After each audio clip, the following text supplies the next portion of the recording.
เซยทำไมนะส้มเซยทำไมสัตว์อื่นประเทศอื่นเขามีทางรถไว้เอาไว้ใส่ไว้ขี่ทางประเทศลาวเขานี่เขามีทางไว้ให้คนแบกรถข้าม เพื่อทดลองความแข็งแกร่งของร่างกายส้มเสยผู้นำควายที่เห็นให้ประชาชนทุกข์ยากลำบากไปหน้าได้อย่างสมบูรณ์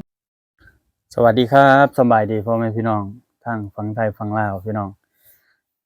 สำหรับคลิปนี้ว่ากล่องขออนุญาตถามพ่อแม่พี่น้องคนไทยเด้อเนาะพี่น้องฝั่งไทยอันล่าสุดปีใดพี่น้องอันพากันเช้าใส่ถนนดินแดงนะเช้าใส่ถนนลูกรังพอบ้านบ่าวกล่องนี่ยังพากันใส่อยู่บางบอนก็ยังเที่ยวมาอยู่เนาะ โอ้ยพี่น้องเอ้ยมาเห็นบ่คลิปเปิดคลิปนะของบ่าวกล่องป๊าดโถสุดๆเลย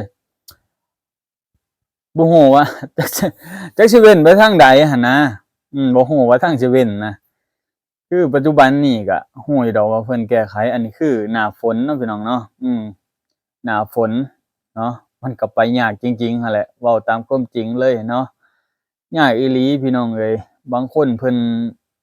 ก็บ่ไหวสงสัยบ่ไหวจริงๆจนได้ย้อนว่าความจำเป็นอยากไปธุระเนาะพี่น้องเนาะบางทีมันธุระนั่นมันสำคัญจริงๆบางคนไปออกลูกออกเต้าหรือเจ็บป่วยได้ไข้นี่พี่น้องถ้าเจอถนนแบบนี้ไปป๊าดโธ่พี่น้องเอ้ยโอ้ยแล้วพี่น้องฝั่งไทยพี่น้องพากันเซาใช้แล้วบ่ซุมื้อนี้เนาะปัจจุบันนี้เนาะหรือว่ายังมีอยู่บ่เนาะบ้านบ่กล้องนี่ยังหลายแรงเนาะ แต่ว่าก็เพิ่นก็ค่อยๆพัฒนาไปนั่นแหละพี่น้องเอ้ยเนาะก็คอยเบิ่งนำกันเพราะว่าเฮาก็บ่แม่นอิหยังพี่น้องไปเฮ็ดช่วยเพิ่นบ่ได้พี่น้องเพราะว่าเฮาบ่แม่นผู้หลักผู้ใหญ่เนาะเฮาเป็นประชาชนผู้เสียภาษีเนาะพี่น้องเนาะแต่ละปีเก็บค่านั้นค่านี้เฮาก็เสียให้เพิ่นพี่น้องเพื่อเพิ่นเอาไปพัฒนาอืมไปพัฒนาเนี่ยจุดใดบ่กล้องก็บ่ฮู้เนาะถ้าเพิ่นเฮ็ดเพิ่นแปลงพู้นแหละจากถนนหนทางเป็นหลุมเป็นบ่เธอเป็นทางดำเนาะเป็นทางดำไปมาสะดวกบางทีก็ต้อนรับนักท่องเที่ยวทั้งต่างประเทศเนาะพี่น้องเนาะบางทีเพิ่นอยากมาเล่นมาเที่ยวคือปัจจุบันนี้เนาะมันก็อาจสิเบิดหน้าฝนแล้วพี่น้องเอ้ยเพราะว่ามันถึงฤดูการเก็บเกี่ยวเนาะมันอาจสิเบิดหน้าฝนแล้วเนาะก็สิมีไปปล่อยน้อยหนึ่งหั่นแหละพี่น้องเอ้ยปลายฝนต้นหนาวเพิ่นว่าเนาะยังอาจสิมีอยู่อาจสิบ่แห้งพี่น้องอาจสิบ่แห้งคือแต่ก่อนเนาะพี่น้องบ่คือหน้าฝนตอนแรกๆเนาะบัดตอนนี้ก็มีแต่หน้าฝนต้นหนาวเพราะว่ามันก็สิร่ำอันมันนี่แหละพี่น้องเอ้ยเนาะร่ำมันนี่แหละพี่น้องเอ้ยถนนบ้านบ่กล้องโอ้ไปยากมายากอยู่เนาะแต่ก็เข้าใจเด้อพี่น้องเด้อบ่กล้องเห็นแล้วก็โอ้สิตนเด้สิตนอยู่บ่คิดว่ามันจะหนักขนาดนั้นเนาะเพราะว่าบ้านบ่กล้องถือว่ามันก็หนทางแดงคือกันแต่ว่ามันก็บ่ได้หนักขนาดนั้นเนาะถือว่าไปได้อยู่เนาะพี่น้องเนาะถือว่าไปได้อยู่แต่อันนี้น่ะเพิ่นน่าสิมีรถพวกรถ10ล้อเนาะรถ10ล้อรถบรรทุกหนักๆแก่ดินแก่ทรายเนาะพี่น้องเนาะหรือแก่อันต่างๆนั่นแหละพี่น้องเอ้ยขนส่งต่างๆนั่นแหละมันอาจสิอันแบบว่าเขาเจ้าเที่ยวหลายนะพี่น้องมันอาจสิเพ่มันอาจสิเป้ทั้งข้างทั้งหน้าทั้งข้างทั้งหยังเนาะแต่ว่ารถใหญ่รถหยังก็จักจะให้เขาเจ้าไปเที่ยวไสหั่นนะพี่น้องสมมุติก็ได้เขาเจ้าสมมุติเขาเจ้ามาเฮ็ดธุรกิจเนาะคนต่างประเทศเขาเจ้ามาเฮ็ดธุรกิจในลาวเนาะเช่นพวกคนจีนเนาะคนเวียดนามเนาะหลักๆเลยเนาะที่ใกล้เคียงกับประเทศลาวเฮาเนาะแล้วก็อันเขาเจ้ามาเฮ็ดธุรกิจแล้วก็เขามาอยู่แบบโอ้ตั้งรกรากเลยก็ว่าได้เนาะพี่น้องเนาะคนเวียดคนจีนนี่บางคนรวยกว่าคนลาว100เท่าพันเท่าเนาะพี่น้องเนาะแต่เฮาก็เฮ็ดจังได๋พี่น้องเฮาก็อยู่ตามวิถีชีวิตเฮาแต่ว่ามื้อใดมื้อหนึ่งเนาะเขามาบุกมาเบิกมาลุกมาล่านก็จังว่ากันอีกเรื่องนึงเนาะพี่น้องเนาะว่าผู้หลักผู้ใหญ่ในบ้านในเมืองเพิ่นสิเบิ่งเฮาจังใดเนาะหรือว่าเพิ่นสิเข้าข้างเขาคันว่าเข้าข้างเขาเฮาก็ถ้าว่าเฮาเว้าหยังบ่ได้คงสิได้ปล่อยไปเด้พี่น้องถ้าว่าเฮาอันอดเนาะพี่น้องเนาะเฮาก็สิได้ปล่อยไปแล้วคันอดเนาะเว้าจังซี่ซะเนาะนี่แหละพี่น้องมีแต่ เอาใจสู้หั้นแหละพี่น้องเอ้ยแล้วว่าบ้านเฮาเป็นถนนหนทางแบบนี้ก็เอาใจสู้ช่วยกันเสียภาษีให้เพิ่นหลายๆเนาะเพื่อเพิ่นได้เฮ็ดถนนหนทางสมมุติเพิ่นเก็บอัน200,000สมมุติเฮาก็เสียเพิ่นซะจัก300,000เนาะเพื่อให้เพิ่นเฮ็ดถนนหนทางดีๆเนาะเพื่อเพิ่นพัฒนาหลายๆเนาะซัปพอร์ตกันเนาะคนมีเนาะคนบ่มีก็อย่าเก็บเด้อเนาะเพราะว่าอิหยังเพราะว่าบางทีมีชาวบ้านเพิ่นเว้าโอ้ยข้อยบ่ได้มีรถใหญ่เที่ยวคือเขาเด้ปีหนึ่งข้อยเที่ยวรถไถเนี่ยบ่เกิน3-4เทื่อดอกเด้อบางคนว่าจะมาเก็บเนาะข้อยแพงแท้บัดว่าภาษีอันเก็บรถเรือที่ในครอบในครัวนะพี่น้องอันนี้แหละเนาะชาวบ้านก็เพิ่นก็คิดต่างกันเนาะพี่น้องเนาะเฮาก็ต้องเบิ่งช่วยกันนี่แหละเฮ็ดจังได๋ซะนะบ้านเมืองเฮาผู้ใดแหละเป็นคนอาศัยก็มีแต่คนลาวเฮานี่แหละอาศัยเนาะที่เป็นหลักเลยเนาะคนที่ต่างประเทศที่เขามาอยู่ก็คือเขามาอาศัยเนาะพี่น้องเนาะบางคนก็มาเช่าที่เช่าทางมาตั้งรกตั้งรากเนาะก็มันขึ้นกับผู้หลักผู้ใหญ่ในบ้านในเมืองเฮาเพิ่นสิเบิ่งเพิ่นสิแนมจังใดเนาะการพัฒนาก็ขึ้นกับเพิ่นเฮาเป็นคนน้อยๆเนาะเว้าหยังบ่ได้ไอ้บ่ดังเนาะเพิ่นเว้าอิหยังก็เว้าตามเพิ่นเนาะพี่น้องเอ้ยอันใดบ่ควรเว้าก็อย่าเว้าเนาะอันเว้าไปแล้วก็จักหน่อยเจ้าของก็บ่ได้อยู่บ้านอยู่เมืองเนาะบางทีก็พู้นแหละจักสิว่าจั่งใดพี่น้องหลายๆคนก็เคยเห็นเนาะตามผลงานคนที่ออกมาเว้ามาว่าเนาะบางคนก็1ไปอยู่พู้นแหละต่างประเทศเนาะ2ลบหลี้ปานอิหยังกินยากก็บ่แซ่บพี่น้องเอ้ย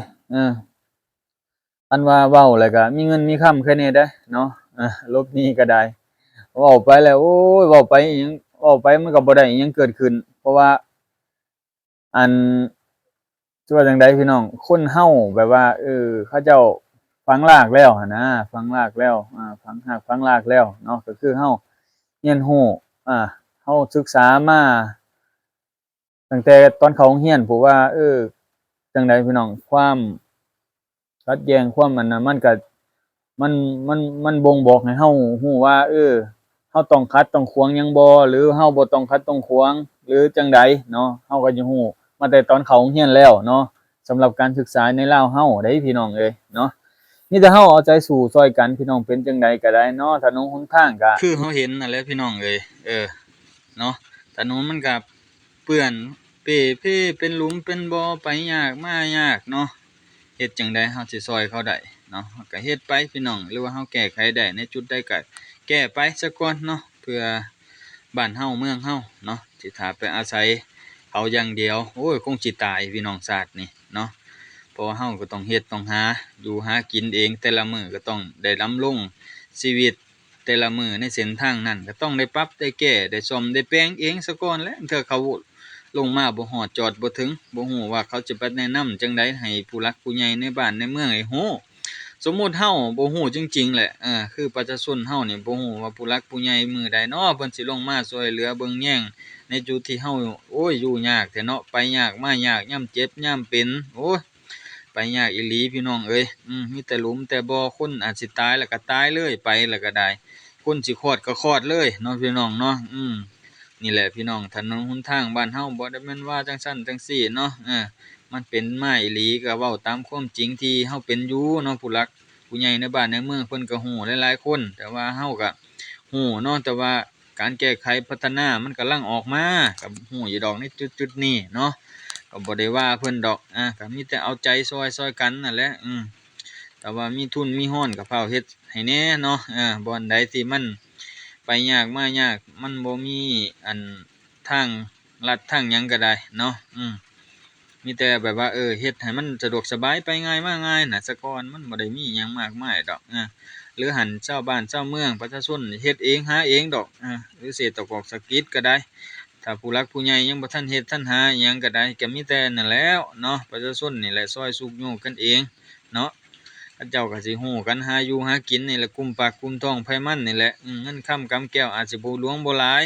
บางคนก็ได้พอได้อยู่ได้กินแบ่งปันกันนี่แหละหาอยู่หากินมาเข้าขึ้นภูหาล่าสัตว์ต่างๆนานาพอได้ประทังชีวิตแต่ละมื้อไปนี่แหละผู้ใดก็ได้เด้อพี่น้องเอ้ยคือเฮาฮู้นี่แหละเนาะก็ว่าคลิปนี้เนาะเว้าไปเว้ามาก็ได้เนาะพี่น้องเนาะเว้ากล้องก็ได้ เว้าไปเสียงก็หลุดก็ต้องได้พากเอาเนาะพากเอานี่แหละพี่น้องเพื่อให้มันฮอดอันตามกำหนดเนาะของคลิปเนาะลง YouTube พี่น้องเอ้ยเอา